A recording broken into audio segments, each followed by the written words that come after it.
भारत और मालदीव के बीच तनातनी थमने का नाम नहीं ले रही। इस बीच मालदीव के राष्ट्रपति मुइज्जू के चीन से लौटते ही तेवर बदल गए हैं। मुइज्जू ने कहा कि भले ही उनका देश छोटा है, लेकिन उन्हें धमकाने का लाइसेंस किसी को नहीं है। वहीं भारत से लताड़ मिलने के बाद मालदीव के राष्ट्रपति मुइज्जू, जो कि 5 दिन के चीन दौरे पर रहे, लेकिन स्वदेश लौटने के बाद फिर से भारत को आंख दिखाने लगे हैं। उन्होंने अपनी चुप्पी तोड़ी और कहा कि मालदीव भले ही छोटा देश हो सकता है, लेकिन इससे किसी को धमकाने का लाइसेंस नहीं मिल जाता। भारत पर निशाना साधते हुए मुइज्जू ने कहा कि हिंद महासागर किसी देश विशेष की संपत्ति नहीं है।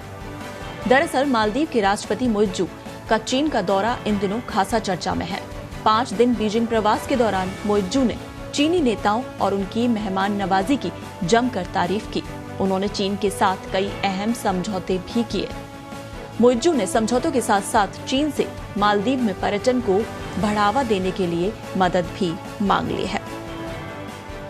तो मालदीव के राष्ट्रपति मोहम्मद मुइज्जू ने भारत से हिंद महासागर द्वीप समूह में तैनात अपने सभी सैन्य कर्मियों को वापस बुलाने के लिए भी कहा है और इसके लिए उन्होंने 15 मार्च तक का समय दिया है। भारत सरकार का कहना है कि इस मामले पर दोनों पक्ष चर्चा करेंगे।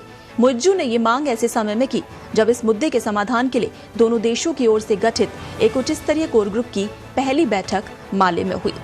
आपको बता दें कि राष्ट्रपति मुइज्जू के सचिव अब्दुल्ला नाजिम इब्राहिम ने कहा कि मुइज्जू में बैठक में भाग लेने वाले मालदीव के प्रतिनिधिमंडल को भारतीय अधिकारियों को ये सूचना देने के लिए कहा गया कि वो मार्च के मध्य तक सैनिकों को वापस बुला लें। आपको बता दें, मालदीव से भारतीय सैनिकों की वापसी को लेकर ये 12वीं बैठक हो रही है और ये बातचीत एक सभ्य और कूटनीतिक तरीके से आगे बढ़ रही है।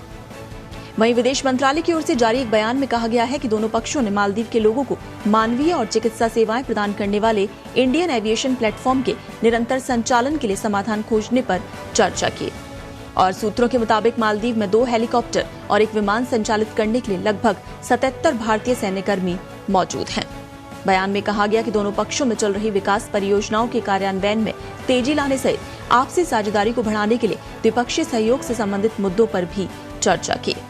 आपको बता दें कि चीन की यात्रा से लौटने के बाद राष्ट्रपति मुइज्जू ने कई उपायों की घोषणा की, जिनका उद्देश्य हेल्थ सर्विस और फूड सिक्योरिटी जैसे मुद्दों को लेकर भारत पर मालदीव की निर्भरता को कम करना बताया गया है।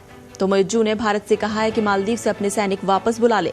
भारतीय सैन्यकर्मी जो कि मालदीव में नहीं रह सकते और अब इस पर भारत ने तल्ख प्रतिक्रिया दी है।